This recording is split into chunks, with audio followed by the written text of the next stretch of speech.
But please let me remind you, it did not make me a star. Bigg Boss ನನ್ನ star ಮಾಡಿಬಿಡ್ತು ಅಂತ ನಾನು ಅಂದ್ಕೊಂಡ್ರೆ ಅದು ನನ್ನ ಭ್ರಮೆ ಆಗುತ್ತೆ, ಅದು ತಪ್ಪಾಗುತ್ತೆ.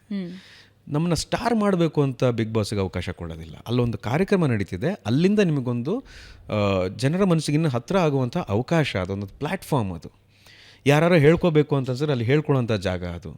ಯಾರಿಗಾರು ಏನಾರು ಒಂದು ಟ್ರಾನ್ಸ್ಫಾರ್ಮೇಷನ್ ಆಗಬೇಕು ಅಂತ ಹೇಳಿದ್ರೆ, ತಮ್ಮ ಬಗ್ಗೆ ತಾವೇ ಅರ್ಥ ಮಾಡ್ಕೋಬೇಕು ಅಂತ ಹೇಳಿದ್ರೆ ಒಂದು ಅದ್ಭುತ ಜಾಗ ಅದು. ಸ್ಟಾರ್ಗಳನ್ನ ಮಾಡಲ್ಲ. ಅಲ್ಲಿಂದ ಬಂದ ಮೇಲೆ ನಾನು ಸ್ಟಾರ್ ಆಗಬೇಕೋ ಬೇಡವಾ ಅಂತ ನಾನು ಡಿಸೈಡ್ ಮಾಡಬೇಕು. ಸೊ ಅಲ್ಲಿಂದ ಬಂದ ಮೇಲೂ ಕೂಡ ನನಗೆ ಒಂದು ಆಫರ್ ಬಂದಿಲ್ಲ, ಒಂದೇ ಒಂದು ಆಫರ್ ಬಂದಿಲ್ಲ. ಬಿಗ್ ಬಾಸ್ ಇಂದ ಬಂದ ಮೇಲೆ ಒಂದೇ ಒಂದು ಆಫರ್ ಬಂದಿಲ್ಲ. ನಾನು ಯಾರನ್ನೂ ಬ್ಲೇಮ್ ಕೂಡ ಮಾಡೋದಿಲ್ಲ. ಗೊತ್ತಿಲ್ಲ ಯಾಕೆ ಬರಲಿ ನನಗೆ ಗೊತ್ತಿಲ್ಲ. ಆವಾಗ ನನ್ನ ನಿರ್ದೇಶನದಲ್ಲಿ, ನನ್ನ ಹೆಂಡತಿ ಹೆಸರಿನ ನಿರ್ಮಾಣದಲ್ಲಿ ಮಾಡಿದಂಥ ಸಿನಿಮಾ ಕಿಸ್ಮತ್ ಸಿನಿಮಾ.